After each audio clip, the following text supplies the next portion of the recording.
I would like to thank the organizing committee for inviting me in this very informative and interactive conference. And I work with Shire, that's a pharmaceutical company in Lexington, but what I'm here to present to you today is the very exciting results that we have about the discovery of a novel biomarker of diabetes risk. And when I was invited for this lecture, I was transitioning from my previous lab at Mass General Hospital. So I'm pretty new in my new company, so I will present you what we did over the last 2 years at the Mass General Hospital about this novel biomarker of diabetes risk. So this study was done, as I said, at the Massachusetts General Hospital, and specifically at the Cardiovascular Research Center, and in collaboration with the Framingham Heart Study at the Boston University. I'm not sure if you're aware of the Framingham Heart Study. That's a longitudinal epidemiological population-based study that started in 1948, and it's still going on. Has been several transitions, several generations, and in this particular study, we examined samples that were collected from the Offspring study. That's the second generation of the original Framingham Heart Study. And this is a study that tests about biomarkers in the cardiovascular disease. And these samples were collected between 1991 and 1995. So the Offspring study started in 1971 when more than 5,000 patients, actually healthy individuals, enrolled. And through the fifth examination in 1991 and 1995, we have samples from more than 3,800 people. And through a 12-year follow-up up to 2010, from these people who were healthy at that point, and they were not that free of diabetes, 200 of these individuals developed a new onset of diabetes. And these very beautiful and very well established and characterized heart study is a very unique source for us to test for biomarkers of diabetes risk, because we have individuals who were diabetes free, and within a course of 12 years they eventually developed diabetes. So, and samples were collected every 4 years, so we have the evolution of diabetes, and we're able to go back in time and test the metabolic profile and see what changes occurred that led to diabetes, and try to identify predictors of diabetes risk. So using this particular study, back in 2011, we used an LCMS, LSVMSMS metabolome profiling, and we detected metabolites that preferentially ionized on the positive mode using a helic method. So we identified hydrophilic metabolites, and we saw that BCAAs, branched-chain amino acids, leucine, isoleucine, valine, and aromatic amino acids like tryptophan and phenylalanine have a very highly associated with prediction of future diabetes. And this was published in Nature Medicine 2011. Now, for this study that I want to present to you, we developed again an LCMS-MS method on the negative mode. So this for ions and metabolites ionized on the negative mode, specifically organic acids, intermediate metabolites, purines, pyrimidines. And for this case, because we have to use, for the previous study here, we used 10 microliters, but for this one, we have to use 40 microliters. So these samples are precious, so we didn't have that many. So there were less samples available for us to study. And for the over 200 people who developed diabetes through the 8th examination back in 2010, we eventually came with 188 cases of new diabetic patients within, of course, a 12-year follow-up. Now, as a replication model, we went on the other side of the ocean in Sweden, and we used samples from the Malmö Diet and Cancer Study. There is a specific cardiovascular cohort on this particular study, which started in 1991 when 20,449 individuals enrolled. And from this study, we were able to process more than 4,200 samples, and within, again, a follow-up of about 12 years, in the examination period of between 2003 and 2008, when these people came back for sequential analysis of blood collection and analysis, there were more than 180 people who developed diabetes through this course of 12 years. And from those, we were able to select and match 162 cases. So now we have two different independent cohorts in North America and Europe, and we use the same method in two different countries to investigate for metabolites of diabetes risk. And here's the baseline clinical chemistry. As you can see, the individuals, I'm not sure if it's visible, are very well matched as far as age, sex, body mass index, and fasting glucose. So the other parameters were matched as closely as possible, both from the Framingham study and for the Malmö study in Sweden. Now, the analysis using the LC-MS metabolomic profiling showed to us that a small molecule called 2-aminoadipic acid showed the strongest correlation as far as prediction of diabetes risk, and either as a continuous or as a categorical variable. And individuals on the fourth quartile, also on the upper quartile, had a more than fourfold increased risk of developing diabetes within the course of up to 12 years. And the results were also similar when we adjusted for parental history of diabetes, or total caloric intake, dietary protein, fat or carbohydrates. So these parameters were all captured during these 30 years of the sample collection. And we were able to adjust for this, and we saw that the effect will not change significantly as far as the prediction of diabetes risk through the 2-aminoadipic acid. And the same model was surprisingly pretty much identical, I would say, or very similar to the Malmö cancer study. Here, the odds risk of developing diabetes within a course of 12 years was almost fourfold higher for people who had a higher concentration on the upper quartile of 2-aminoadipic acid. And we also adjusted these results for the branched-chain amino acids and the aromatic amino acids, which we saw earlier. We established earlier that they're validated biomarkers of diabetes risk. So still suggesting that 2-aminoadipic acid potentially reflects a different metabolic pathway compared to what the branched-chain amino acids do. So again, the basic model was adjusted for age, sex, BMI, fasting glucose, and then we went further on with our regression analysis, and we adjusted for measures of insulin resistance, like fasting insulin, and homeostasis model assessment of insulin resistance, and the 2-hour glucose on the oral glucose tolerance test, which are indicators of insulin resistance, and also of prediabetes, which we defined as hemoglobin AC A1C between 5.7 and 6.4%, or fasting glucose between 100 and 125. And also for the homeostasis model of insulin resistance of beta cell function, which reflects beta cell function. So, and someone would say, why did we, and again, I'd like to show you here, so what we really have are middle-aged people who are a little bit overweight, and they're borderline, they're pre-diabetic. And why this is important? Because some of these people will develop diabetes in the course of 8 to 12 years, some others will not. And these are the individuals who are at high risk of developing diabetes. So we didn't try to get individuals who are very lean and young, who are more unlikely to develop diabetes, but we try to target people who are really at high risk. So that was the whole point of this investigation. So what do we know about 2-aminoadipic acid? It's a degradation is a product downstream the degradation pathway of lysine, and which is an essential amino acid in humans. And eventually, through the oxidation of lysine, aminoadipic acid eventually converts to acetyl-CoA, which normally enters the TCA cycle. So that's the basic, the fundamental biology for 2-aminoadipic acid.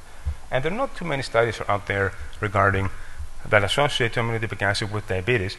And especially in humans, are limited. There is one study that showed that the levels of 2-aminoadipic acid are increased, are higher in hydrolysates of skin from aged diabetics. And also they indicated that amyloidopic acid may be part on the carbonyl stress pathway.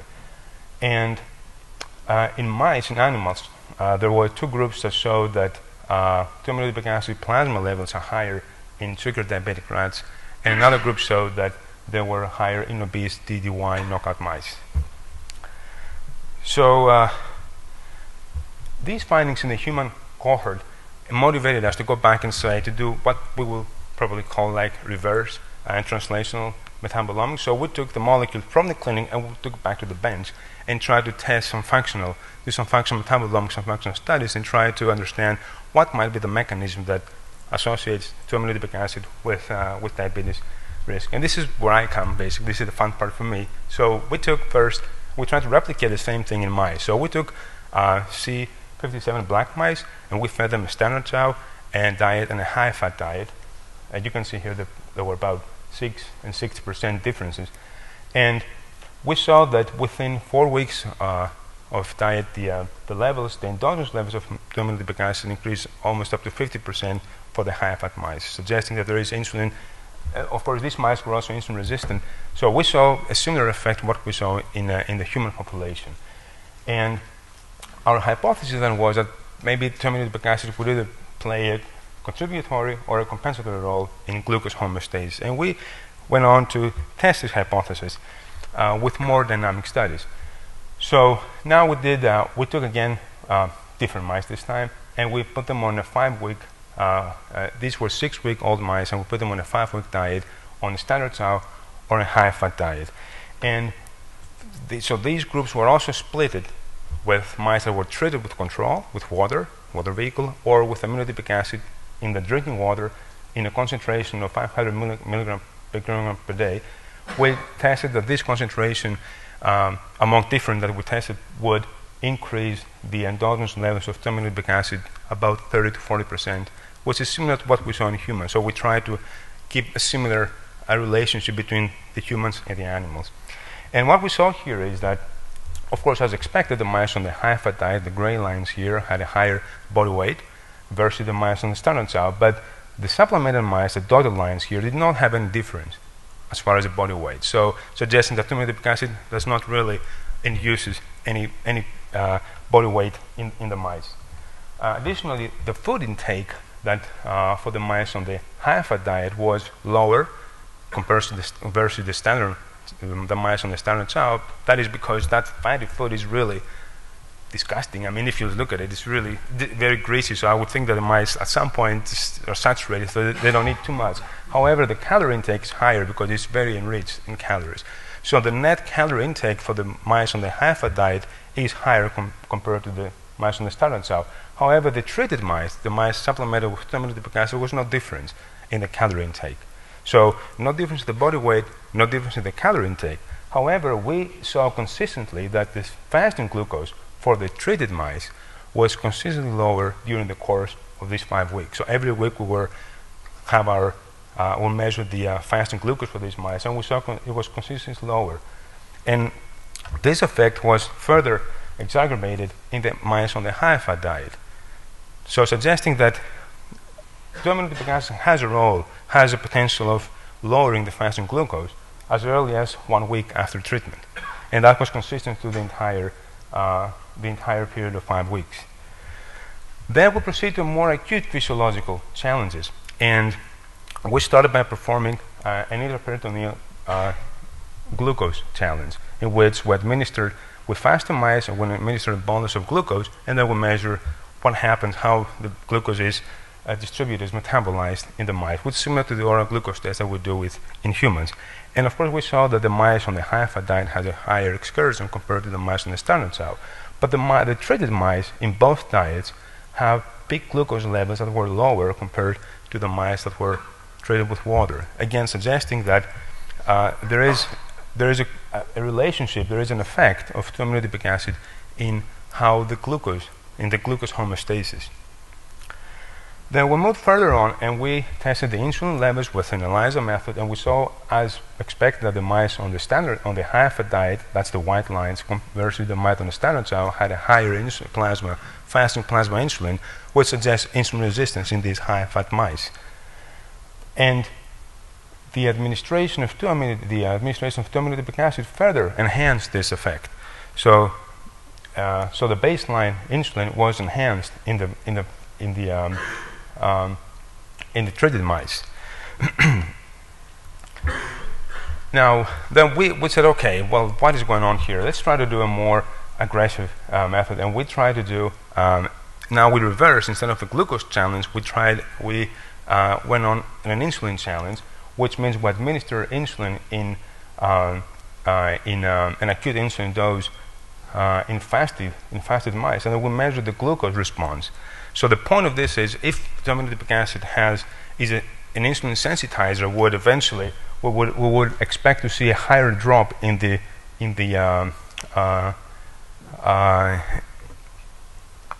here in the curve for the treated mice, but we didn't see this. So suggesting that it's not really sensitive, it's not an insulin sensitizer, so it does not promote glucose absorption faster than the standard mice. So that was in both diets. So suggesting that it probably does not have an effect on the peripheral insulin, a peripheral glucose homeostasis, so it does not really help glucose take-up in the muscle or the fat tissues. So it doesn't appear to be an insulin sensitizer. However, we say that all these results suggest that there is something that 2-aminobutyric acid does as far as the glucose homeostasis, and we try to tease out more what is going on.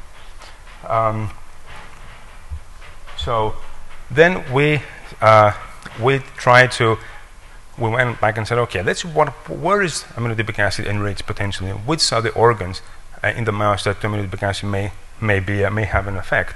So we harvested metabolically active tissues that are related in the context of diabetes: liver, muscle, fat, and pancreas. And again, we harvested, homogenized, we used isotopic standards of 2-aminobutyric acid, and we measured the levels in all these tissues, again, on mice that were on high-fat diet or a standard child diet, and again, treated or not treated, again, for 5 weeks. And we saw that the concentration of 2-aminobutyric acid on the high-fat mice was enriched in the pancreas, and that effect was surprised strikingly enhanced when the mice were treated with 2-aminobutyric acid, suggesting that something is happening in the pancreas. And this is the same graph, just more enhanced.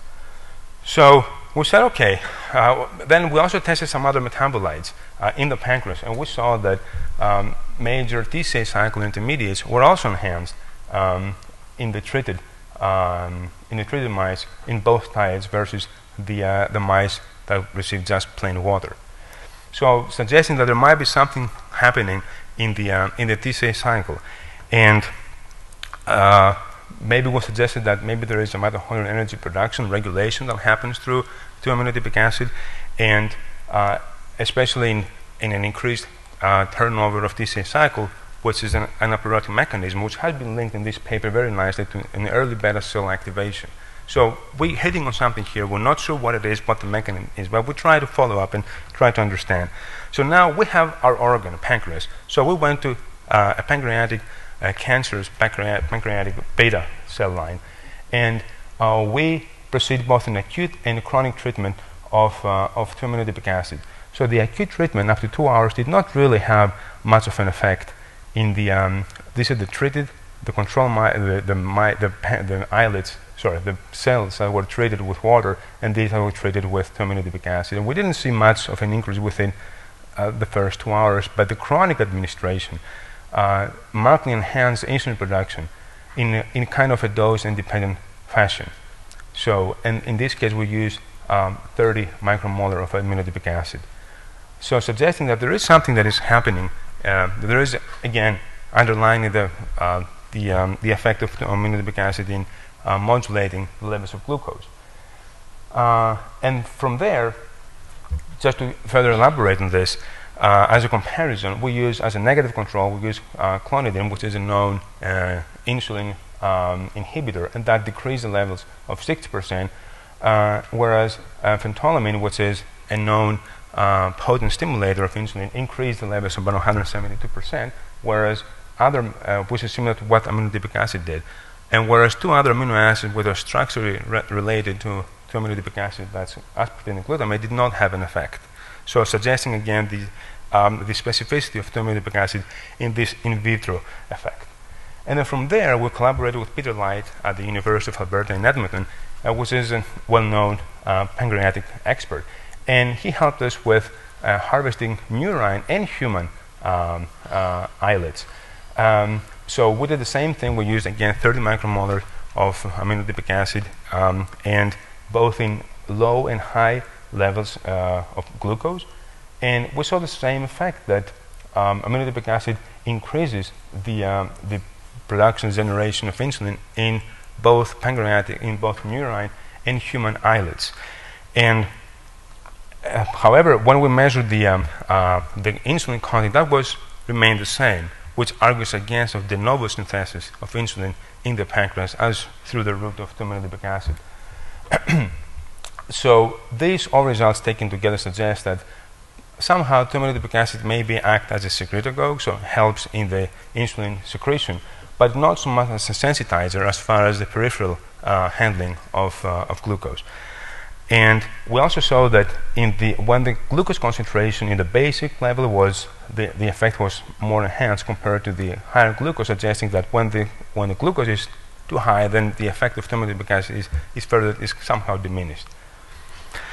So in summary, we identified a novel biomarker of diabetes risk that predicts the development of diabetes from individuals who are healthy, but then become diabetic up to a span of 12 years. In both two different independent cohorts in North America and Sweden. So that makes this study very powerful. And we also saw that individuals with high plasma concentration of aminoadipic acid have up to 4-fold risk of developing diabetes. Again, as I said, within a span of up to 12 years. And aminoadipic acid, as we documented, provided evidence, our results provide evidence that it plays a compensatory role in modulating the glucose homeostasis in vivo. And there is a connection between aminoadipic acid and the pancreas, and this is further enhanced by our experiments in both a beta cell line and in murine and human islets, where we saw that the chronic administration of aminoadipic acid enhances the insulin secretion, the insulin production. And this is also, for us, the novel part here is that this is a pathway that is not previously associated with diabetes as far as through lysine. So that's rather exciting, and there's still experiments going on with sequencing in the pancreas, and we're trying to see what genes now are being activated. So this is a long study, and it's still going on. So, and I would like to acknowledge the laboratory of Dr. Gersten at MGH, the Broad Institute where the human studies were performed. We did the mouse studies in Dr. Gersten's lab, and of course the people at the Framingham Heart Study and the MGH and our sponsors. Thank you for your attention. How strong was diurnal variations within animal studies? Well, we had the 4 groups of mice that we did this, so each one was 12 mice, and it wasn't that.